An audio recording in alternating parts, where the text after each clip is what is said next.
செய்திக்கு ஆதாரமாக ரோமர் 12ஆம் அதிகாரம் அதில் 11வது வசனத்தை ஒருவர் வாசிக்க கேட்கலாம்.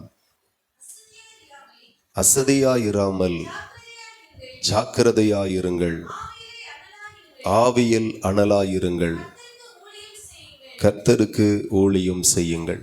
ஹல்லேலூயா. ஆண்டவருடைய நாமத்திற்கு மகிமை உண்டாகட்டும். இன்றைக்கும் தேவன் பேச போகிற செய்திகளை கூர்ந்து கவனியுங்கள். இந்த வார்த்தைகள் உங்களுக்கு மிகவும் பயனுள்ளதாக இருக்கும்.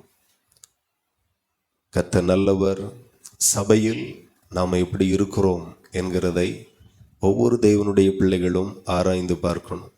சபையில் நான் பக்தனாயிருக்கிறேனா, விசுவாசியாயிருக்கிறேனா, சீசனாயிருக்கிறேனா, அல்லது அனலாயிருக்கிறேனா, குளிராயிருக்கிறேனா, வெதுவெதுப்பான அனுபவத்தில் இருக்கிறேனா என்கிறதை ஆராய்ந்து பார்க்கும்படி கர்த்தர் நம்மோடு கூட பேசுகிறார்.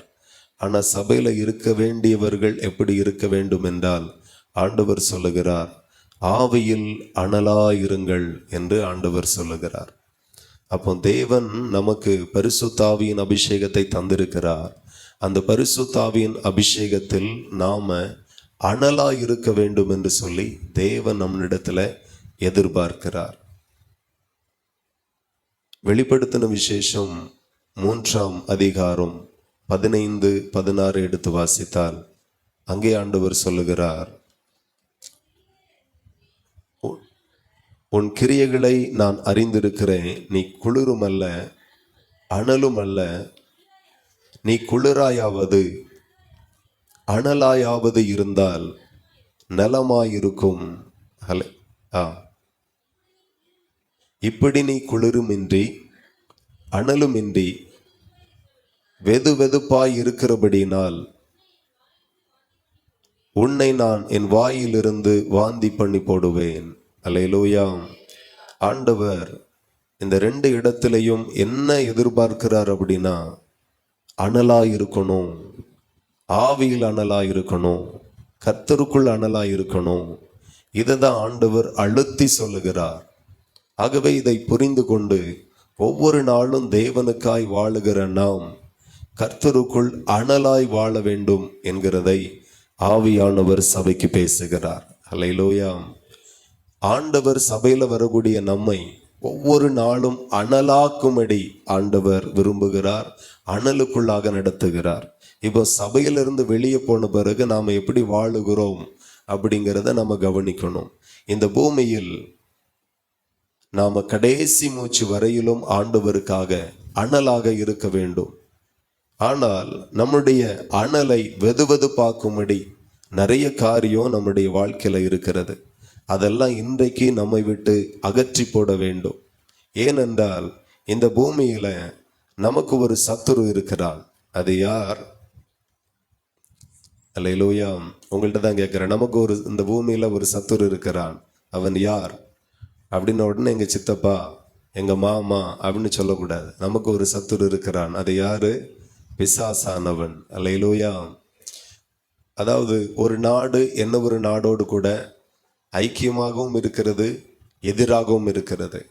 அப்போ எந்த நாடு நமக்கு எதிரி நாடோ அதை விட பல மடங்காக நாம நம்முடைய இராணுவத்தை பலப்படுத்தணும் அப்படின்னு சொல்லி நாட்டு மக்களுடைய நலனுக்கு அவர்கள் பணங்களை ஒதுக்கி செலவு செய்கிறதை காட்டிலும் எதிரியை சமாளிக்கணும், எதிரியை மேற்கொள்ளணும் அப்படிங்கிறதற்காக இராணுவ தளவாடங்களை வாங்கி குவிக்கிற போக்கை தான் நம்ம எல்லா நாடுகளிடத்திலையும் பார்க்கிறோம். அல்லேலூயா. ஆமாம், நீங்கள் பார்த்தீங்கன்னா எல்லா நாடுகளிடத்திலையும் இருக்கிற ஆயுதங்கள், வெடிகுண்டுகள் இதெல்லாம் கணக்கிட்டு ஒரு புள்ளி விவரம் சொல்லுகிறது. இப்போ நாம் வாழுகிற இந்த பூமியை போல 400 பூமிகளை அழிக்கிற அளவுக்கு உலக நாடுகளிடத்துல ஆயுதங்களும் வெடிமருந்துகளும் அணுகுண்டுகளும் இருக்கிறது. அல்லேலூயா. ஆமாம், அவ்வளோ ஆயுதங்கள், அவ்வளோ வெடி குண்டுகள் வைக்கப்பட்டிருக்கிறது. ஏன் அப்படின்னா சத்துருக்களை மேற்கொள்ளணும், ஜெயிக்கணும் அப்படிங்கிறதற்காக. அப்போ நம்முடைய சத்துரு யார் அப்படின்னா பிசாசானவன். அவனை குறித்து வேதம் என்ன சொல்லுகிறது அப்படின்னா லூக்கா 10:18 நாம வாசிக்கலாம். லூக்கா 10:18.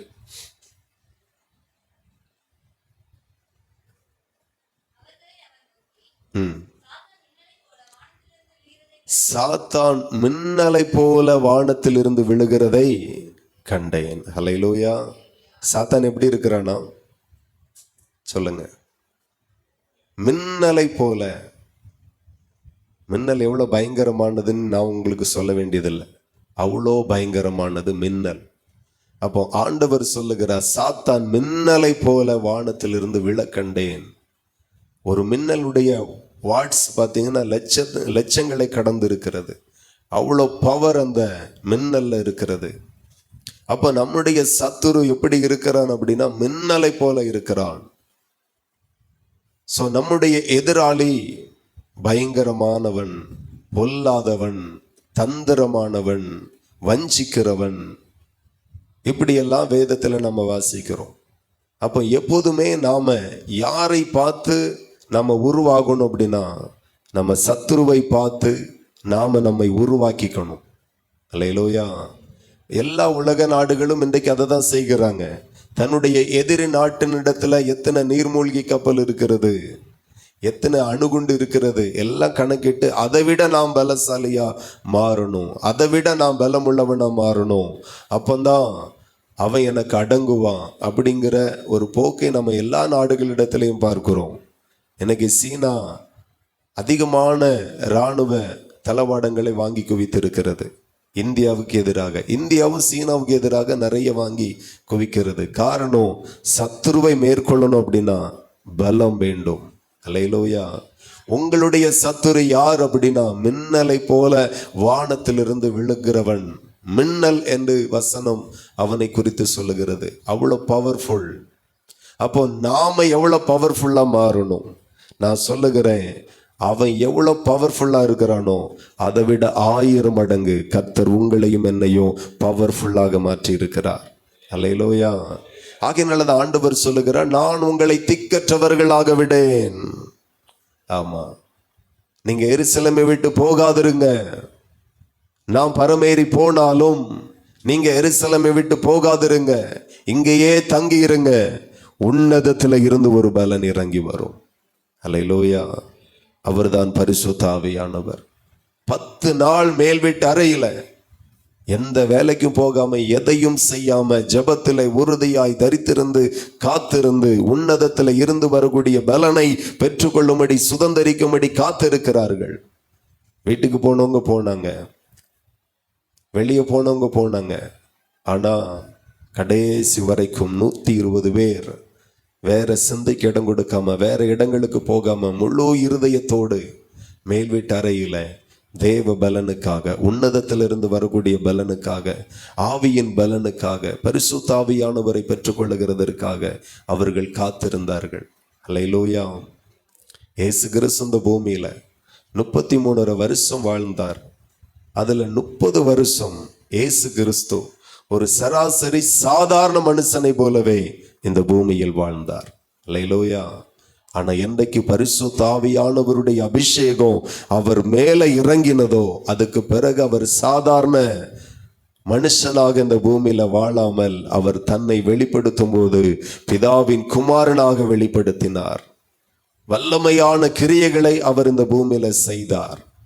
அவர் செய்த அற்புதங்களை ஒரு புஸ்தகம் போட்டு எழுத போனால் இந்த உலகம் கொள்ளாது, அவ்வளவாய் அற்புதம் செய்தார். எதனால் அப்படின்னா பரிசுத்த ஆவியானவருடைய பலத்தினால. கரங்களை தட்டி தேவனை மகிமைப்படுத்துங்க. பரிசுத்த ஆவியினால வல்லமையான கிரியைகளை இயேசு செய்தார். இன்றைக்கும் அதே ஆவியானவர் நமக்குள்ளாக இருக்கிறார். அல்லேலூயா. சோ புரிந்து கொள்ள வேண்டும், தேவனும் சத்துரு எவ்வளவு பலசாலியோ அதை விட எத்தனையோ மடங்கு தேவன் தன்னுடைய ஆவியை தந்து உங்களையும் அப்படியே மாற்றி இருக்கிறார். அல்லேலூயா. ஆகையினாலதான் பரிசுத்த ஆவியானவர் ரொம்ப முக்கியம். இப்போ பரிசுத்த ஆவியை பெற்ற நாம ஆவியில அனலாயிருங்கள் என்று வசனம் சொல்லுகிறது. ஆவியில அனலாயிருக்கணும், ஆவியில அனலாயிருக்கணும். ஆண்டவர் வெளிப்படுத்தல வாசித்தோம், நீ அனலும் இல்லாமல் குளிரும் இல்லாமல் இருக்கிறாய். அப்போ ஆண்டவர் நம்மை அனலாக்குகிறார். ஆனா சில குளிராய் இருக்கிறதை ஆவியானவர் சபையில பார்க்கிறார். ஆண்டவர் நம்மளை பரிசுத்த ஆவியினால நிரப்பி அனலாக்கின பிறகு எப்படி அனலும் இல்லாமல் குளிரும் இல்லாமல் நம்முடைய வாழ்க்கை மாறிற்று என்கிறதை கவனிக்கணும். இன்னும் பிசாசை குறித்து ஒரே ஒரு வார்த்தையை சொல்லி அடுத்த பகுதிக்கு நாம கடந்து போவோம். என்ன அப்படின்னா, பிசாசானவன் எப்படிப்பட்டவன் அப்படின்னா, வாசிங்க மத்திய எழுதின சுவிசேஷம் 4:5. மத்திய எழுதின சுவிசேஷம் 4:5.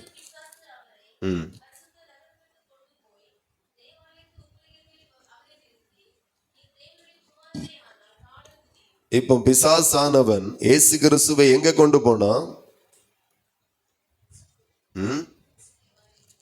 தேவாலயத்தின் உப்பரிக்கையில். ஹல்லேலூயா. ஆமா, அவன் பிசாசு சாதாரணமான ஆளா? இயேசுவையே உலகத்திற்கு நேராக கொண்டு போனவன்.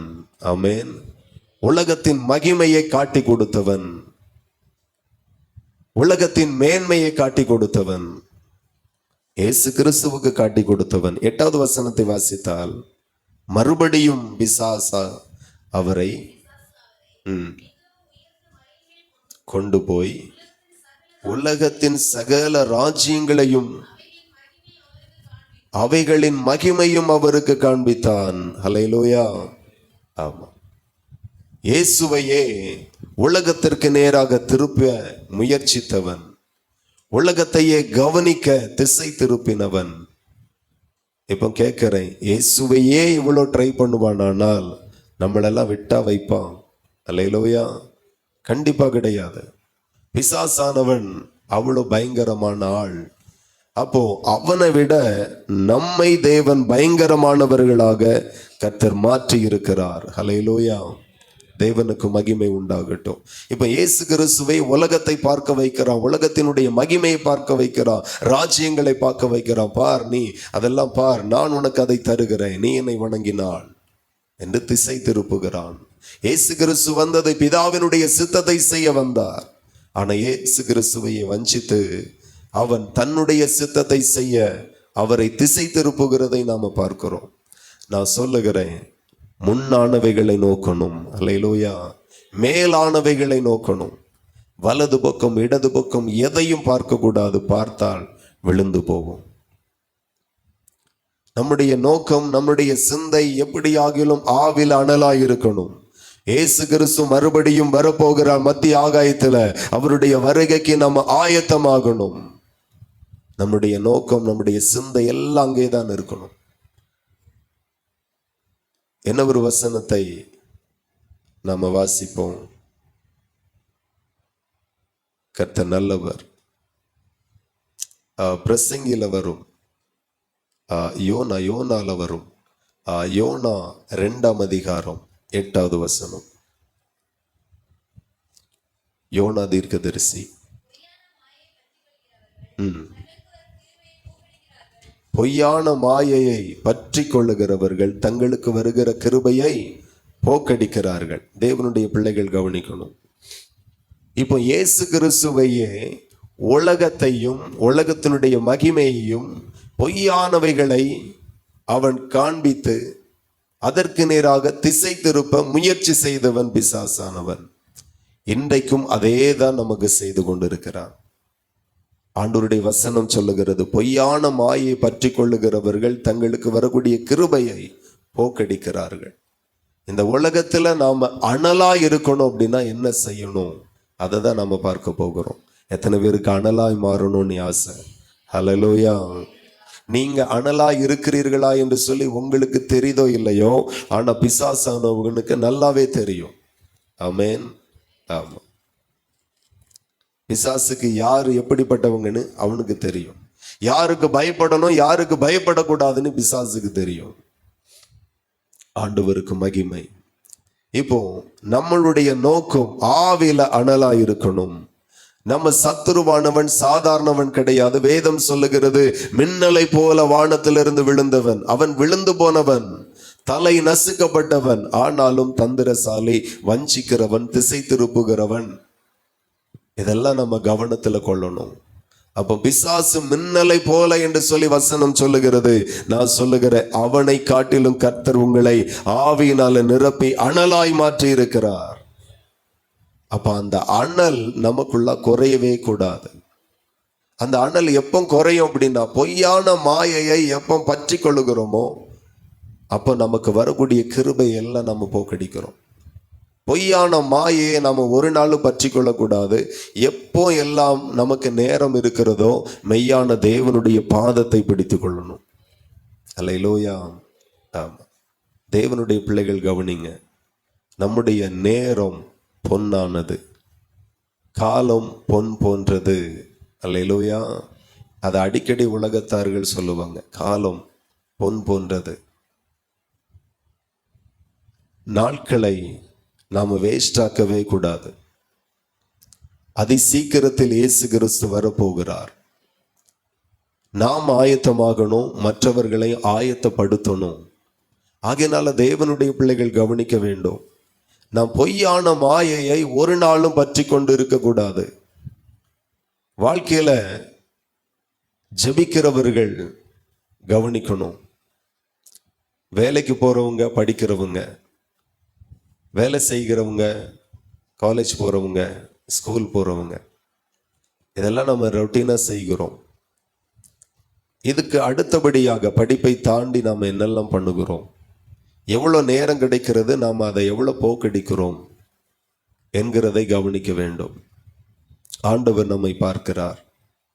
இன்னைக்கு ஒவ்வொரு மனுஷனும் சாதாரணமாய் ஒரு புள்ளி விவரம் சொல்லுகிறது, குறையாம செல்போனை பேசுகிறதை தவிர்த்து, ஒரு அவசரத்துக்கு பேசுகிறோம், ஒரு மெசேஜ் அனுப்புகிறோம், அதை தவிர்த்து குறையாம ஒரு மனுஷன், ஆண்கள் 3 மணி நேரத்திலிருந்து 4 மணி நேரம் வரைக்கும் வேஸ்டா செல்போன்ல செலவழிக்கிறாங்க. பெண்கள் 6 மணி நேரம்னு சொல்லப்பட்டிருக்கு. நீங்க எல்லாம் எப்படி எனக்கு தெரியாது. அல்லேலூயா. ஆனா உங்களுக்கு நீங்களே கேள்வி கேட்டுக்குங்க, நான் எத்தனை மணி நேரம் இருக்கிறேன்? முன்னாடி எல்லாம் வேலை ரொம்ப ஜாஸ்தி, அடுதானே? ஆமாம், கிணறுக்கு போகணும், தண்ணி இறைக்கணும், குடத்தை சுமந்து கொண்டு வீட்டில் வரணும், ஊற்றணும், மறுபடியும் போகணும், ஏகப்பட்ட வேலைகள். ஆமாம், ஒவ்வொன்றுக்கும் கைனால் செய்யணும், உடல் உழைப்புகள். இப்போ அப்படியெல்லாம் இல்லை. எல்லாம் சுவிட்சை போட்டுனா தண்ணி வந்துடும், டைரெக்டாக எங்கெல்லாம் பைப் இருக்கும் அங்கெல்லாம் வந்துடும். கிச்சனுக்கு வந்துடும், டாய்லெட்டுக்கு வந்துடும், முத்தத்துக்கு வந்துடும், தோட்டத்துக்கு வந்துடும். வேலையெல்லாம் அவ்வளோ ஈஸியாகி போச்சு. ஆனால் அதுக்கு ஆப்போசிட்டாக வேறு வேலைகள் நிறைய நமக்கு வந்துட்டு. வாட்ஸ்அப் பார்க்கணும், ஸ்டேட்டஸ் பார்க்கணும், என்ன வச்சுருக்காங்க நீ பார்க்கணும், பர்த்டேவா, கல்யாண நாளா, அதை பார்க்கணும், அதுக்கு ரீப்ளை பண்ணணும். அதில் வேற ஒரே பிரச்சனை, என்னைய பிளாக் பண்ணியிருக்காங்க.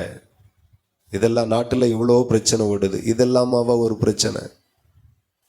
நான் ஸ்டேட்டஸ் பார்த்தேன், அவா எனக்கு பார்க்கல.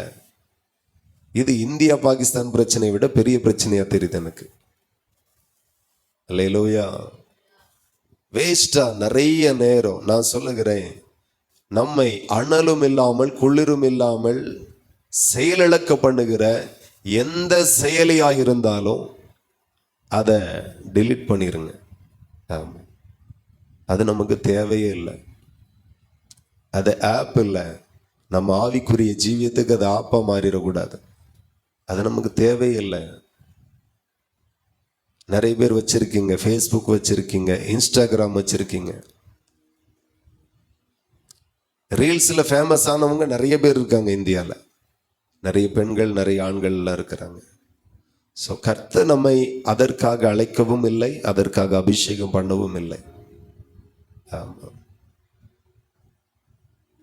அதுல ரொம்ப நேரம் போகுது. சும்மா எங்க நின்னாலும் கையில செல்போன் எடுக்கிறது, ஃபேஸ்புக் பார்க்கறது, இன்ஸ்டாகிராம் பார்க்கறது. என்ன பார்க்குறோம்? பார்த்த உடனே அனல் இருக்குதா, அனல் கூடுதா, இல்லை அனல் போகுதா யோசிங்க. தேவையானதை பார்க்கணும்னு போகிறோம், தேவையில்லாததை பார்க்குறோம். தேவையானதை 5 நிமிஷம் பார்க்குறோம், தேவையில்லாத மணி நேரங்கள் செலவழித்து பார்க்கிறோம். இந்த வார்த்தையை சொல்லும்போது நிறைய பேருக்கு சங்கடமா இருக்கலாம். ஃபேஸ்புக்கை டெலீட் பண்ணவா? அல்லேலூயா. ஒரு பையன் தன்னுடைய தகப்பனார்ட்ட காசு கேட்குறான், எனக்கு புக்கு வாங்கணும், 15,000 ரூபா வேணும் அப்படின்ட்டு. ஆமாம், அவங்க பாவம் படிக்காதவங்க, 15,000 ரூபாயால அவ்வளோ ரேட்டா அப்படின்னு. ஆமாப்பா, வந்திருக்க புக்கு ரொம்ப. என்ன புக்கில்? ஃபேஸ்புக்கு. அவருக்கு ஃபேஸ்புக்குன்னா தெரியாது. ஃபேஸ்புக்கு வாங்கணும் 15,000 ரூபா அப்படின்ட்டு கொடுத்துட்டார். நான் சொல்லுகிறேன், நமக்கு தேவையில்லை. என் ஆவியில இருக்கிற அனலை குறைக்கிற, என்னை வெதுவெதுப்பு ஆக்குகிற எந்த அப்ளிகேஷனும் என்னுடைய செல்போன்ல தேவையில்லை. செல்போன்ல நிறைய அப்ளிகேஷனை நீங்க டெலீட் பண்ணுங்க, நிறைய நேரம் மிச்சமாகும். செல்போனை பயன்படுத்துகிற நேரம் ரொம்ப குறையும். அதுக்கு பதிலாக நல்ல செய்தியை வச்சு கேளுங்க. ஒருவேளை நான் சொல்லக்கூடிய சத்தியம் உங்களுக்கு புரியல, விளங்கல, சரியில்லைன்னு தோணுச்சுன்னா அதே டாபிக்கை நீங்க அதில் அடிச்சீங்கன்னா என்னை விட பரிசுத்தவான்களும் அனுபவசாலிகளும் மூத்த போதகர்களும் அதை பேசுவார்கள். அல்லேலூயா. எப்போதும் தேவனுடைய செய்தியின் சத்தம் நம்முடைய காதுகளில கேட்டுக்கொண்டே இருக்கட்டும். ஒரு துதி ஆராதனை வைத்து கேளுங்க, ஒரு தெய்வ பிரசன்னம் அப்படியே நம்மை நிரப்பும். அல்லேலூயா. ஆமா, நிறைய வாலிப பிள்ளைகள், பெரியவர்கள் கூட அதிலே தான் மூழ்கி இருக்கிறாங்க. நமக்கு அது தேவையே இல்லை. வசனத்தை வாசித்து தியானிக்கும் போது அனல் மூண்டதான். அனல் எது மூலமாய் வரும்? செல்போன் மூலமாய் ஒரு காலமும் வராது. இன்னைக்கு நிறைய பேர் செல்போன் வாங்கினதை விட பைபிள் அப்ளிகேஷன் டவுன்லோட் பண்றாங்களோ இல்லையோ, ஃபேஸ்புக் டவுன்லோட் போடுறாங்க. முதல்ல அதை போடு. பைபிளை விட ஃபேஸ்புக்கும் இன்ஸ்டாகிராமும் நிறைய ஆவிக்குரியவர்களுக்கு ரொம்ப முக்கியமாகி போச்சு. ஆமா, கேட்டா மேலாட்டில் சொல்லுவாங்க, அதுல நிறைய வசனம் வரும், திடீர்னு பார்ப்பேன், இருதயத்தை தொடுற மாதிரி இருக்கும். சரி, வேற பைபிள் எது இருக்கு? பைபிள் அப்ளிகேஷன் இருக்கு, அதுல பார்க்கலாம். ஃபேஸ்புக்கில் போய் தான் பார்க்கணுமா என்ன? தேவையில்லாததெல்லாம் டெலீட் ஆகணும். இன்னைக்கு இயேசுவின் நாமத்தை சொல்லும் போதும் கேட்கும் போதும் கொஞ்சம் கஷ்டமா தான் இருக்கும். இயேசு சீக்கிரமாய் வரப்போகிறார். உங்க எதிராளி பயங்கரமானவன். அன்றைக்கும் சரி இன்றைக்கும் சரி, அவன் எதை கவனிக்க வைக்கிறான் அப்படின்னா, உலகத்தை பார், உலகத்தின் மகிமையை பார், உலகத்தின் இச்சையை பார், உலகத்தின் ஆபாசத்தை பார், உலகத்தின் கவர்ச்சிகளை பார். அதற்கு நேராக தான் அத்தனை பேரையும் திசை திருப்புகிறான். அதை பார்த்தவங்க ஒருவராலையும் எழும்ப முடியல. இன்னைக்கும் அதே தான் செய்கிறான். இங்க இருந்தே எல்லாத்தையும் பார்த்துடலாம், செல்போன்லேயே பார்த்துடலாம், அமெரிக்காவை பார்த்துடலாம், உலகத்தை பார்த்துடலாம். பார்க்கிறவர்களால எழும்ப முடியாது, பார்க்கிறவர்களால பிரகாசிக்க முடியாது. இடைவிடாமல் ஜெபம் பண்ணுங்கள் என்று ஆண்டவர் ஏன் சொல்லுகிறார்? ஒரு நாள் கூட இடைவெளி வந்து அப்படின்னா முடிஞ்சு. அதான் எந்த தேவனையாயிகளும் பணிந்து கொண்டால், ஜெபம் பண்ணினால், வேண்டுதல் பண்ணினால், விண்ணப்பம் பண்ணினால் 30 நாள் வரையிலும் அவன் சிங்க கபிக்குள்ளாய் போடப்படுவான். தேவையில்லாத ஒரு சட்டம் தான். ஆனால் தானியேல் அதை கூட மைண்ட் பண்ணல. அவன் முன் செய்து வந்தது போலவே தினமும் 3 வேளையும் இடைவிடாமல் ஜபிக்கிறவனாயிருந்தான். எத்தனை பேருக்கு இந்த விஷயம் புரியுது? ஏன் அப்படி செய்தார் அவரு? நான் ரொம்ப நாள் இருந்து யோசிக்கிறேன், ஏன் அப்படி செய்யணும்? ஒரு 30 நாள் பேசாம இருந்துட்டு அதுக்கு பிறகு செஞ்சிருந்தா என்ன? இல்ல, அனல் போயிரும். பவுலையும் சீலாவையும் அவ்வளோ அடித்து, காயப்படுத்தி, வேதனைப்படுத்தி, நிந்தித்து, தூசித்து சிறைச்சாலைக்குள்ள போட்டாங்க. சும்மா இருக்கல. நாம என்ன 10 நாளைக்கு ரெஸ்ட் அப்படின்னு இருப்போம். நானா ஒரு வாரத்துக்கு நீங்க சபை நடத்திக்குங்க அப்படின்னு சொல்லி வீட்டில் படுத்து ரெஸ்ட் எடுத்திருப்பேன். ஆனா அவங்க அப்படி செய்யல. மறுபடியும் நடுராத்திரியில எழும்பி கர்த்தரை பாடி துதிக்க ஆரம்பித்தார்கள். எல்லாரும் கேட்டுக்கொண்டிருந்தார்கள். அல்லேலூயா. இன்னைக்கு சிலர் சபையில துதிக்கிற சத்தம் அவங்களுக்கே கேட்க மாட்டேங்க, சிலர் கை தட்டுற சத்தம் அவங்களுக்கே கேட்க மாட்டேங்க. ஆனா அடிபட்டு காயப்பட்டு ரத்தம் சிந்துகிற அவர்கள் பாடுகிற சத்தம் முழு சிறைக்கும் கேட்கிறது, பரலோகம் வரைக்கும் கேட்டது. அல்லேலூயா. ஆண்டவர் ஒரு விஷயத்தை சொல்லுகிறார் அப்படின்னா அதற்கு மிகப்பெரிய வேல்யூ இருக்குது. இடைவிடாமல் ஜெபம் பண்ணுங்கள். நமக்கு அதனுடைய ரகசியம் புரியல. ஒரு செல்போன் சார்ஜ் ஆகுது அப்படின்னா கிட்டத்தட்ட 2 மணி நேரம், 2.5 மணி நேரம், சில செல்லு 3 மணி நேரம், 0ல இருந்து 100 வரைக்கும் அவ்வளோ டைம் எடுக்குது. அதே போல் ஆவிக்குரிய ஜீவியத்தில் இருக்கிற தேவனுடைய பிள்ளைகள், நீங்க ஃபுல் சார்ஜ் ஆகணும் அப்படின்னா, ஃபுல்லா அனலாகணும்னா ஜெபத்தில் குறையாம தினந்தோறும் 2 to 2.5 மணி நேரம் ஜெபிக்கணும். அதை இடவிடாம ஜெபிக்கணும். ஆவில நிரம்பி ஜெபிக்கணும். அப்படி ஜெபித்தா ஒரு 15 நாள் ஆகும். எத்தனை பேருக்கு புரியுது? 15 நாள் ஆகும் நீங்க அண்ணலாக மாற.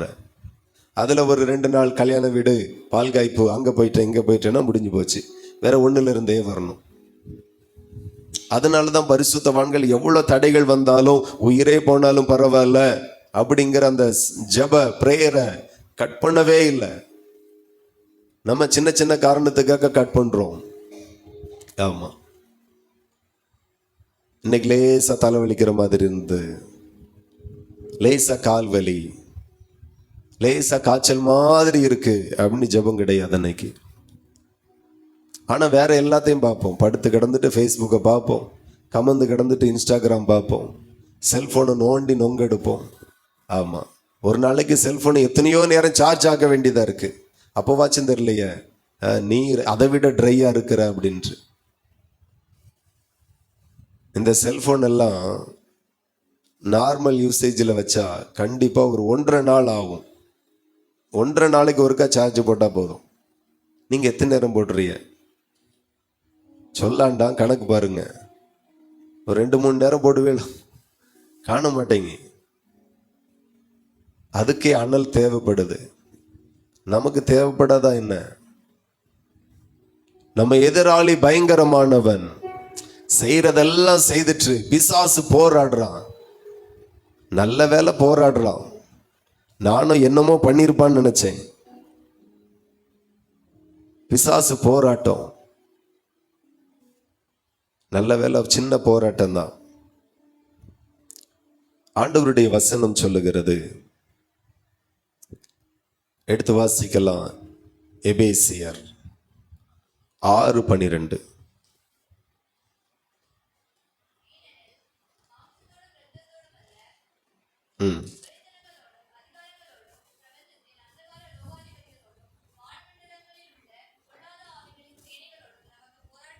அல்லேலூயா. நமக்கு ஒரு போராட்டம் பரலோகம் சொல்லுகிறது. என்ன போராட்டம்? யாரோடு போராட்டம்? மாம்சத்தோடும் இரத்தத்தோடும் அல்ல. அல்லேலூயா. மாம்சத்தோடும் இரத்தத்தோடும் அல்ல. மனிதர்களோடு நமக்கு போராட்டம் கிடையாது. ஆமா, நீங்களும் போராடாதுங்க. எதை குறித்தும் வாக்குவாதம் பண்ணாதிருங்க. நமக்கு மனுஷனோடு போராட்டம் இல்லை. அப்படி ஒரு போராட வேண்டிய ஒரு சூழ்நிலை வந்தால் கர்த்தர் பார்த்துக்குவார்னு நீங்க அமைதியாயிருங்க. நீங்க சும்மா இருங்க, கர்த்தர் உங்களுக்காக யுத்தம் செய்வார். நாம செயல்பட ஆரம்பிச்சிட்டோம்னா அவர் அமைதியாயிருவார். நாம அமைதியாயிற்றா அவர் அமைதியா இருக்கவே மாட்டார். அப்படி இருந்ததே கிடையாது. அல்லேலூயா. ஆமா, மாம்சத்தோடும் இரத்தத்தோடும், மனைவியோடு கூட போராட வேண்டாம். ஆமா, கர்த்தர் பார்த்துக்குவார். அமைதியா இருங்க, ஜெபத்துல இருங்க. நிறைய பேருக்கு மனைவியை திருத்த போறது. ஜெபம் திருத்தாததை நீங்க திருத்த முடியாது. அல்லேலூயா. ஆமா, சில குடும்பத்திலாம் 10 வருஷத்துக்கு பிரச்சனை. கணவன் மனைவிக்கு அவ சரியில்லை, அவ சரியில்லை, அவ சரியில்லை அப்படின்ட்டு. மாம்சத்தோடு இரத்தத்தோடு நமக்கு போராட்டமே கிடையாது என்று சொல்லி வேதம் சொல்லுகிறது. கணவனோடு போராடாதிருங்க, மனைவியோடு போராடாதிருங்க. அமைதியாயிருங்க, ஜெபியுங்க. உங்களுக்கு ஏற்ற ஒரு கணவனாய், உங்களுக்கு ஏற்ற ஒரு மனைவியாக பரலோகம் மாற்றி கொடுக்கும். அல்லேலூயா. மாற்ற முடியுமா? மாற்ற முடியாதா? தேவன் மாற்றுவார், மாற்றி கொடுப்பார். அது உண்மை. எந்த இடத்திலையும் கணவன் மனைவி, உடன்பிறப்புகள், உடன் வேலையாட்கள், உடன் படிக்கிறவர்கள், எந்த இடத்திலையும் நமக்கு மாம்சத்தோடு இரத்தத்தோடும் போராட்டமே கிடையாது. அது எவ்வளவு பெரிய போராட்டம் உருவாவி நமக்கு எதிராய் நின்றாலும் நீங்க பொறுமையாயிருங்க, நீங்க அமைதியாயிருங்க, மற்றதையெல்லாம் தகப்பன் இயேசு பார்த்து கொள்வார். அவ்வளவுதான். ஆண்டவர் பார்த்துக்குவாரு. நம்ம இங்க போராடிட்டு இருந்தா அவன் வேற எங்கேயாவது போராட ஆரம்பிச்சிருவான். நம்ம போராட்டம் எல்லாம் முழுக்க முழுக்க பிசாசு பிசாசு பிசாசு, சத்துருவோடு தான் நமக்கு போராட்டம். நான் சொல்லுகிறேன், ஆண்டவர் எனக்கு கற்று தந்தது, ஒரு பலகீனம் ஒரு மனுஷனுக்குள்ளா இருந்துன்னா நோயாய் நீ பார்க்காத, வியாதியாய் நீ பார்க்காத, அது பிசாசு. பிசாசாக பாரு. பிசாசானவன் அந்த வியாதியை, அந்த பலகீனத்தை அந்த மனுஷனுக்குள்ளாய் கொண்டு வந்திருக்கிறான். அப்பா கேன்சரா அப்படி பார்க்காத, அது பிசாசு. ஊமையும் செவிடாயிருந்த ஒரு மனுஷனை பிசாசை துரத்தினார். ஊமையும் செவிடுமான ஆவி அவனை விட்டு போயிற்று. அவன் பேச ஆரம்பிக்கிறான். எத்தனை பேருக்கு புரியுது? அப்போ பிசாசு ஒரு மனுஷனை செவிடாக ஊமையாக மாற்றும். ஆமா.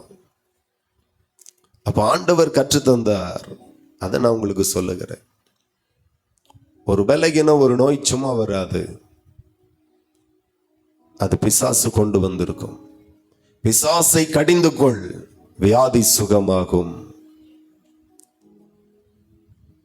இதுதான் நாம மனுஷனோடு போராடிட்டு இருப்போம், பிசாசு வேற பக்கமா நுழைவான். நம்ம போராட்டமே மனுஷனோடே கிடையாது. நிறைய நேரத்தை நம்ம தேவையில்லாம எதுக்கோ செலவழிக்கிறோம். பண்ணாதீங்க. நம்ம சத்துரு மின்னலை போல என்று வசனம் சொல்லுகிறது. நான் சொல்லுகிறேன், அவன் மின்னலாயிருந்தா நான் சூரியனை போல. எத்தனை பேர் சேலஞ்ச் எடுக்கிறீங்க? ஆமா, நான் அவனை விட பவர்ஃபுல், ஆவியில் பவர்ஃபுல். ஆவில நான் அனலாயிருப்பேன். அனலை கெடுக்கும்படி, அனலை தணிக்கும்படி என்னை சுற்றிலும் என்னென்ன காரியம் இருக்கிறதோ அத்தனையும் இன்றைக்கு நான் தூக்கி எறிவேன். ஆமா, அத்தனையும் தூக்கி எறிவேன். ஆண்டவர் சொல்லுகிறார், மாம்சத்தோடும் இரத்தத்தோடும் நமக்கு போராட்டம் இல்லை. ஆனா யாரோடு போராட்டம் அப்படின்னா, ஏனெனில் மாம்சத்தோடும் இரத்தத்தோடும் அல்ல, துரைத்தனங்களோடும். துரைத்தனம் எப்படின்னா ஆளுகை செய்கிறவர்களோடு. அல்லேலூயா. ஆளுகை செய்கிறவர்களோடு போராட்டம் உண்டு. அதிகாரங்களோடு போராட்டம் உண்டு. ஒரு சர்ச்சுக்கு பர்மிஷனுக்கு போங்க, நாயா அழைப்பாங்க. அதிகாரங்களோடு நமக்கு போராட்டம். போராடுவோம், வெற்றியை கர்த்தர் தருவார். துரைத்தனங்களோடு நமக்கு போராட்டம் உண்டு. இப்ப பாருங்க, இந்தியா முழுசும் மதவாத ஆட்சிகள் ஒவ்வொரு மாநிலத்திலையும் அப்படியே தலை தூக்கி கொண்டிருக்கிறது. துரைத்தனங்களோடு போராடக்கூடிய ஒரு காலங்கள் வரும். அனலும் இல்லாமல் குளிரும் இல்லாமல் இருந்தால் துரைத்தனங்களுக்கு முன்பதாக நிற்க முடியாது, அதிகாரங்களுக்கு மத்தியில் நிற்க முடியாது. இப்பிரபஞ்சத்தின் அந்தகார லோகாதிபதிகளோடும் வான மண்டலங்களில் உள்ள பொல்லாத ஆவிகளின் சேனைகளோடும் நமக்கு போராட்டம் உண்டு. அல்லேலூயா. ஆமா, ஒன்னா ரெண்டா எவ்வளோ சத்துரு சுத்திலும் இருக்க நாம எதையோ செஞ்சிட்டு இருக்கிறோம். வேற எப்படி வாழ்க்கையில ஜெயம் பெற முடியும்? இதெல்லாம் நம்ம ஜெயிக்கணும். ஆண்டவர் சொல்லுகிறார், ஜெயம் கொள்ளுகிறவன் எவனோ அவனுக்கு மறைவான மன்னாவை கொடுப்பேன். 7 சபைகளையும் பார்த்து சொல்லுகிறார், ஜெயம் கொள்ளுகிறவன் எவனோ அவனுக்கு விடிவெள்ளி நட்சத்திரத்தை கொடுப்பேன். யாரு ஜெயிக்கிறார்களோ அவர்கள் சுதந்தரிப்பார்கள். ஜெயிக்கிறது ரொம்ப முக்கியம். எப்படி ஆகிலும் ஜெயிக்கணும். குடும்பத்துல சில பிசாசு போராடுவான், வியாதியை கொண்டு வந்து போராடுவான். ஜெபம், பிள்ளைகளுக்குள்ளாய் போராட்டம் இருக்கும். சில பிள்ளைகள் பாருங்க, கீழ்ப்படியவே கீழ்ப்படியாது. ஜெபியுங்க, பிள்ளைகளுக்குள்ளாய் ஒரு விசேஷ ஆவியை கர்த்தர் தருவார். அமைதலும் சாந்தமுமான ஆவியை கர்த்தர் தருவார். சில பிள்ளைகள்லாம் எப்படி திருத்தனியே தெரியாம பிள்ளைகள் பெற்றோர்கள் முழிக்கிறாங்க. எப்படி திருத்த போறோம்? ஆவிகளை அடக்கணும், அடங்கும். நாம யாரையோ அடக்கணும்னு நினைச்சிட்டு இருக்கோம். உலகத்தில் என்னெல்லாமோ செஞ்சிட்டு இருக்கோம். நம்மளுடைய கண்ணு ஒருத்தனை மட்டும்தான் டார்கெட் பண்ணணும், எல்லாத்தையும் பார்த்துட்டு இருக்கக்கூடாது. இந்த இடத்துல ஆண்டவர் சொல்லுகிறார், நமக்கு இவ்வளவு பேரோடு கூட போராட்டம் இருக்கிறது. ஆகையால் தீங்கு நாளில் அவைகளை நீங்கள் எதிர்க்கவும் சகலதையும் செய்து முடித்தவர்களாய் நிற்க திராணி உள்ளவர்களாகும்படி தேவனுடைய சர்வாயுத வர்க்கத்தை எடுத்து கொள்ளுங்கள். ஹல்லேலூயா, தேவனுக்கு மகிமை.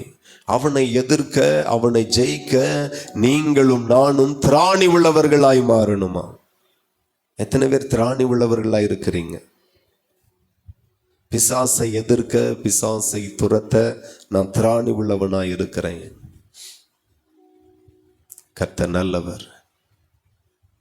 இன்னைக்கும் சில ஆவிக்குரிய குடும்பங்கள் சொல்லுது, என்னதோ தெரியல, வீட்டுக்காருக்கு சோம் இல்லை, என்னம்மா செஞ்சு அப்படின்னா, அது நைட்டு 10 மணிக்கு பைக்கில் வந்தார், திடீர்னு ஒரு கருத்த உருவ மாதிரி இருந்திருக்கு, பார்த்துருக்கிறாரு, பயந்துட்டாரு, வரைச்சிலே ஒரு மாதிரி தான் வந்தார், காலையிலே பார்க்குறோம் ஒரே காய்ச்சல், நிற்க முடியல, பிசாசுக்கு முன்பதாக நிற்க முடியல. ஏன் நிற்க முடியல? சர்வாயுத வர்க்கங்கள் இல்லை. சர்வாயுத வர்க்கங்களை நம்ம சாதாரணமாய் பார்க்கிறோம். அதுல எல்லாத்தையும் என்னால் பிரசங்கம் பண்ண முடியாத நான் ஒரு சில முக்கியமான காரியத்தை நான் சொல்லுகிறேன். 14வது வசனம் சொல்லுகிறது, எபேசியர் 6:14, சத்தியம் என்னும் கச்சை உங்கள் அறையில கட்டினவர்களாயும். அல்லேலூயா. சர்வாயுத சத்தியம் என்கிற கச்சை முதல்ல இருக்கணும். சத்தியம். நிறைய பேருக்கு சத்தியம் சக்கரை பொங்கல் மாதிரி வார்த்தை சாதாரணமா நம்ம நினைக்கிறோம். நான் சொல்லுகிறேன், ஸ்கூல்ல படிக்கிற பிள்ளைகளுக்கு 3 மாசத்துக்கு கழிச்சுதான் ஆஃபேலி கோட்டேலி அப்படிங்கிற மாதிரி எக்ஸாம் வைப்பாங்க. ஆனா ஆண்டவர் நம்ம இன்னைக்கு என்ன பிரசங்கம் கேட்கிறோமோ அதை உடனே எக்ஸாமா வச்சிருவார். லைலோயா. ஆமா, நீங்க நல்லா வாட்ச் பண்ணுங்க, ஆண்டவர் அதை செய்து கொண்டுதான் இருக்கிறார். ஏன் உடனே வைக்கிறார்? பாஸ் ஆயிடுச்சுன்னா அடுத்த கட்டத்துக்கு உங்களை கொண்டு போக, அங்கேயும் பாஸ் ஆகியாச்சுன்னா அடுத்த கட்டத்துக்கு கொண்டு போக. பாஸ் ஆகாம அடுத்த கட்டத்துக்கு போக முடியாது. நிறைய பேர் விழுந்து விழுந்து எந்திரிப்பாங்க, ஆண்டவரை என்னை மன்னிச்சுக்குங்க. ஆண்டவர் மன்னிப்பார், கிருபை உண்டு, 1000 முறை மன்னிப்பார். ஆண்டவர் சிசன்ட்ட சொல்லுகிறார், எத்தனை முறை மன்னிக்கணும்? 7 நேரம் போதுமா அப்படின்ட்டு அவர் சொல்லுகிறார். 70 நேரம் மன்னி அப்படின்னார். அப்போ அவர் சொல்லி கொடுப்பாரானால் அவர் எவ்வளோ நேரம் மன்னிப்பார்? உங்களுக்கு ஏராள மன்னிப்பு இருக்கிறது, இஷ்டத்துக்கு வாழலாம், அப்படிதானே? நான் சொல்லுகிற மன்னிப்பு ஏராளம் உண்டு. தயவுள்ள தெய்வம், மன்னிக்கிற ஆண்டவர். ஆனா என்னை மன்னிச்சுட்டே இருக்கிறார், எனக்கு சந்தோஷம். அது மட்டும் போதுமா என்ன?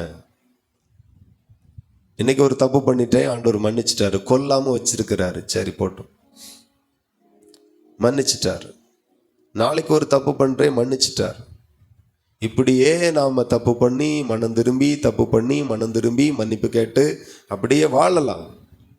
ஆனா உயர்வை என்னைக்கு பார்க்கிறது? உயர்வு போயிரும், மேன்மை போயிரும். எழும்பி பிரகாசி, உன் ஒளி வந்தது என்று ஆண்டவர் சொல்லுகிறார். ஹல்லேலூயா. ஒரு இடத்துல யோசிப்பு விழுந்திருந்தாலும் எழும்பி இருக்கவே முடியாது. இந்த அளவுக்கு பரிசுத்தம் அவ்வளோ முக்கியம். கண்டதெல்லாம் பார்த்துட்டு ஆண்டவர் என்ன உயர்த்தலைன்னு சொல்லக்கு எந்த ரைட்ஸுமே கிடையாது. பரிசுத்தம் அவ்வளோ மகிமையானது. பரிசுத்தம். நான் என்ன சொன்னேன், ஒரு 2 அப்ளிகேஷனை டெலீட் பண்ணுங்க அப்படின்னேன். ஆனா ஆண்டவர் என்ன சொன்னார் தெரியுமா? கண்ணையே பிடுங்கிரு அப்படின்னார். அவருக்கு நான் பரவாயில்ல தானே, அந்த போதகருக்கு நான் பரவாயில்ல தான். அவர் காலையே வெட்டிரு, உனக்கு கால் இருக்கிறதுனால அங்கங்க சுத்திக்கிட்டு தெரியுத, தேவையில்லாத ஓட்டம் நிறைய இருக்கு, காலையே தரிச்சிரு அப்படின்னாரு. அந்த போதகருக்கு நான் எவ்வளவு பெட்ரு. லைலோயா. நான் ஒரு 2 அப்ளிகேஷனை தான், பொதுவாக செல்ஃபோனையே உடைச்சிருங்கன்னு சொல்லணும், அப்படி சொல்லாமல் ஒரு சில தேவையில்லாத அப்ளிகேஷனை டெலீட் பண்ணுங்கன்னு தான் சொன்னேன். ஆனால் அவர் அப்படி சொல்லலை. ஆமாம், உனக்கு கண்ணு இருக்குது, நல்ல பார்வை, தூரத்து பார்வை, கிட்டத்து பார்வை வச்சுட்டு ஸோ எல்லாம் போயிடும், அந்த மேன்மை அடைய முடியாது. நீங்க பாருங்க, ஆபிரகாமை எப்படி ஆசீர்வதித்து உயர்த்தினாரோ அதே ஆசீர்வாதத்தை தான் கர்த்தர் இன்றைக்கும் மாறி மாறி அந்த வார்த்தைகளை, வாக்குத்தத்தங்களை உங்களுக்கும் எனக்கு வாக்கு பண்ணுகிறார். நாமளும் எதிர்பார்க்கிறோம் 1ஆம் தேதி ஆனா என்ன வாக்குத்தத்தம் நிறைய மூட்டையே எங்க வீட்டில் நிறைய இருக்கு, உங்க வீட்லயும் இருக்கும். எல்லா டைரிலையுமே பார்த்தீங்கன்னா நிறைய வாக்குத்தத்தம். கர்த்தர் என் கல்யாண நாளில் தந்தது, கர்த்தர் என்னுடைய பிறந்த நாளில் தந்தது, வேற 1ஆம் தேதி தந்தது, 2023 தந்தது. டைரி ஃபுல்லா வாக்குத்தத்தம் தான். என்னைக்கு நிறைவேறும்? நான் சொல்லுகிறேன், ஒரு காலமும் நிறைவேறாது. ஆமா, விழுந்து விழுந்து எழும்பி எழும்பி விழுந்து விழுந்து எழும்பி எழும்பி ஒரு காலமும் மன்னிப்பு கிடைக்க அவ்வளவுதான், இரக்கம் கிடைக்க அவ்வளவுதான். வாழ்க்கை இப்படியே தான் இருக்கும். நான் சொல்லுகிறேன், சில ஆளுக்கு சில குறிப்பிட்ட உணவு வகை ரொம்ப பிடிக்கும்னுங்களேன். உதாரணத்துக்கு மீன் ரொம்ப பிடிக்கும் சிலருக்கு. அதே மீனை பார்த்தீங்கன்னா தொடர்ந்து ஒரு மாதம் தந்தா யாருக்கு தான் பிடிக்கும்? வாழ்க்கை போர் ஆயிரும். என்ன மீன், டெய்லி மீன், ஒரு நாள் அது கேப் விடக்கூடாதா? ஸோ வாழ்க்கை இப்போ இருக்கிற மாதிரியே இருந்துட்டு இருந்தோன்னா எப்படி இருக்கும்? வசனம் சொல்லுகிறது, தாவீது நாளுக்கு நாள் விருத்தி அடைந்தான். அல்லேலூயா. எத்தனை பேர் அந்த வாழ்க்கையை விரும்புகிறீங்க? இன்னைக்கு இருந்த மாதிரி நிச்சயம் கர்த்தர் உங்களை இதே நிலைமையில வைக்க ஆண்டவர் விரும்பவே இல்லை. நாளுக்கு நாள் நாளுக்கு நாள் நீங்களும் உங்களுடைய குடும்பங்களும் நிச்சயம் விருத்தி அடைவீர்கள். இதற்காகவே கர்த்தர் உங்களை அழைத்திருக்கிறார். விருத்தி அடைவீங்க. அந்த விருத்தி எதிர்பாருங்க. அதற்கு சத்தியம் என்கிற கச்சை ரொம்ப முக்கியம், பரிசுத்தம் ரொம்ப முக்கியம். அதனாலதான் தலதரிக்க ஓடுனான் யோசேப்பு. கர்த்தர் பாருங்க, நம்பியிருக்கவே மாட்டான் இப்படிப்பட்ட ஒரு வாழ்க்கை எனக்கு வரும், உயர்வு வரும் நீ. ஆனா கர்த்தர் நினைத்து பார்க்க முடியாத அளவுக்கு கர்த்தர் அவரை உயர்த்தினார். வாலிப பிள்ளைகள் ரொம்ப உங்க வாலிப நாட்களை காத்து கொள்ளுங்க. தேவனுக்கு பிரியமாய். காதல் என்கிற மாயை, ஃபேஸ்புக் என்கிற மாயை, இன்ஸ்டாகிராம் என்கிற மாயை, பொய்யான மாயை பற்றி கொள்ளுகிறவர்கள் தங்களுக்கு வரக்கூடிய கிருபையை போக்கடிக்கிறார்கள். கர்த்தர் எவ்வளவோ கிருபை உங்கள் மேல வைத்திருக்கிறார். மரியாள் தன்னை விட்டு எடுபடாத நல்ல பங்கை பெற்றுக்கொண்டாளாம். எத்தனை பேருக்கு வேணும் அந்த கிருபை? மரியாள் தன்னை விட்டு எடுபடாத நல்ல பங்கை அவள் பெற்றுக்கொண்டாள்.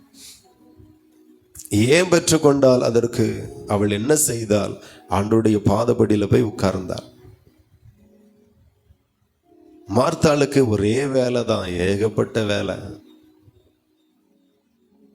நிறைய வேலை. நிறைய பேர் ஜெபிக்கிற வேலையை கவனிக்கிறது இல்லை, துதிக்கிற வேலையை கவனிக்கிறது இல்லை. அதை தாண்டி எல்லா வேலைகளையும் கண்ணும் கருத்துமா இருப்பாங்க.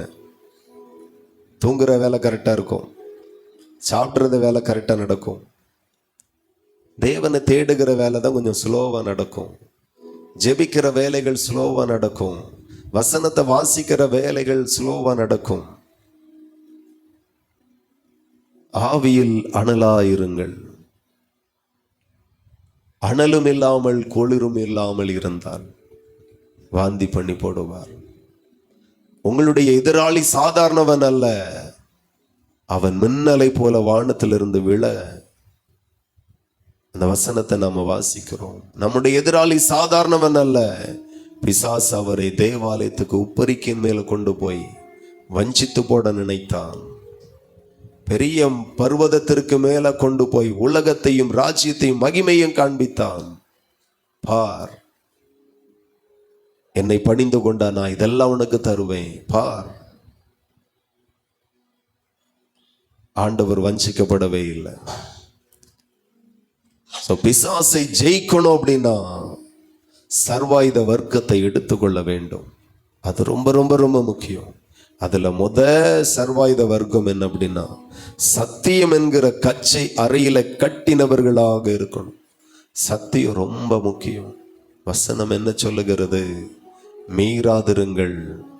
என்ன கேட்கிறோமோ அதை குறித்து. நான் என்னைக்கெல்லாம் ஜெபத்தை குறித்து நிறைய பேசுறேனோ அன்னைக்கு பார்த்தீங்கன்னா ஜெபிக்கவே முடியாதபடி போராட்டம் இருக்கும், அலைச்சல் இருக்கும், சூழ்நிலைகள் வளைந்து கொள்ளும். ஆனாலும் எனக்கு தெரியும் கர்த்தர் என்னை புடமிடுகிறார். கர்த்தர் நம்மளை எப்படி புடமிடுவார்? பொன்னை போல புடமிடுவார். என்னை பொன்னை போல புடமிட்டாலும் ஆண்டவர் அப்படியே புடமிடுவார். என்னை புடமிட்டால் பொன்னாக விளங்குவேன். எந்த விஷயத்துல புடமிடப்பட்டாலும் நான் பொன்னாக விளங்கணும். கர்த்தர் அதை எதிர்பார்க்கிறார். ஹல்லேலூயா. கர்த்தர் நல்லவர். மீதியான வார்த்தைகளை அடுத்த வாரம் பார்ப்போம். அப்படியே தேவ சமூகத்தில் கர்த்தரை பணிந்து கொள்ளுங்கள். ஆண்டவர் நல்லவர். நம்முடைய எதிராளி சாதாரணவன் கிடையாது. பொல்லாத ஆவிகளின் சேனைகளோடு நமக்கு போராட்டம் உண்டு. நீங்க போராடி தான் ஜெயிக்கணும். ஊழியத்தில் போராடி ஜெயிக்கணும். தொழில் வியாபாரத்தில் போராடி ஜெபிக்கணும். வேலைகள் எல்லாம் ஆசீர்வாதமாக இருக்க விடவே மாட்டான் சத்துரு. நீங்க போராடி ஜெபிக்கணும். சத்தியம் என்கிற கச்சை நீங்க கட்டினவர்களாய் இருப்பீர்களானால் சத்தியத்தை விடாதிருங்க, வசனத்தை விடாதிருங்க. பிசாசை ஜெயிக்க முடியாது. வசனத்தில் நில்லுங்க, சத்துருவை ஜெயிப்பீர்கள். பிசாசை ஜெயிப்பீங்க நீங்க. Thank you Lord. ஹல்லேலூயா. அன்பு தகப்பனே, என்னை அர்ப்பணிக்கிறேன். பிசாசை நான் ஜெயிக்கணும். பிசாசை நான் துரத்தணும். பிசாசை நான் மேற்கொள்ளணும். என்னுடைய நன்மையை நான் சுதந்திரிக்கணும். ஆவில நான் அனலாய் மாறணும். தேவனுடைய வருகைக்கு நான் ஆயத்தமாகணும். அநேகரை ஆயத்தப்படுத்தணும். நான் தேவையில்லாத காரியத்துல, பொல்லாத மாயையில நான் சிக்கவே கூடாது. பாவத்துல, இச்சையில, உலகத்துல, பிசாசின் தந்திரத்துல நான் சிக்கவே கூடாது. என் பிள்ளைகள், என் சபையின் பிள்ளைகள் சிக்கவே கூடாது. அனல் அனல் அனல். ஜபத்தில் அனல் உண்டாகும். ஆராதல அனல் உண்டாகும். வேதத்தை வாசிக்கும் போது, தியானிக்கும் போது அனல் உண்டாகும். ரீகா ஷாட்டா தாரா. நன்றி. என்னை அனலாக்குங்க பாணி சொல்லுங்க. என்னை அனலாக்குங்க டாடி. எங்களை அனலாக்குங்க தகப்பனே. உம்முடைய பாதத்தில் ஒப்பு கொடுக்கிறோம். கர்த்தரபடி செய்கிறதற்காக நன்றி. வந்திருக்கிற எல்லா பிள்ளைகளையும் ஆசீர்வதிங்க, மேன்மைப்படுத்துங்க. இந்த வார்த்தைகளை கேட்ட ஒவ்வொரு பேரும் கர்த்தருக்கென்று சொல்லி பிரகாசிக்கட்டும். பிசாசை ஜெயிக்கட்டும். சிலருக்கு வியாதியை கொண்டு வருகிறான். சிலருக்கு மன அழுத்தத்தை கொண்டு வருகிறான். மன கஷ்டத்தை கொண்டு வருகிறான். குடும்பத்தில் பிரச்சனையை கொண்டு வருகிறான். நோய்களை கொண்டு வருகிறான். தடைகளை ஏற்படுத்துகிறான். கட்டுகளை கொண்டு வருகிறான். தரித்திரத்தை கொண்டு வருகிறான். எல்லா சத்துரு கொண்டு வரக்கூடிய கிரியைகளையும் அழிக்கத்தக்கதாய், ஜெயிக்கத்தக்கதாய், நிர்மலமாக்கத்தக்கதாய் ஆண்டவர் எங்களை பலப்படுத்துவீராக. திராணி உள்ளவர்களாய் எங்களை மாற்றுவீராக. எங்களை ஒப்பு கொடுக்கிறோம். ஆசீர்வதிங்கப்பா. வழி நடத்துங்க. இயேசுவின் நாமத்தில் ஜெபிக்கிறோம். ஜெபங்களும் நல்ல பிதாவே.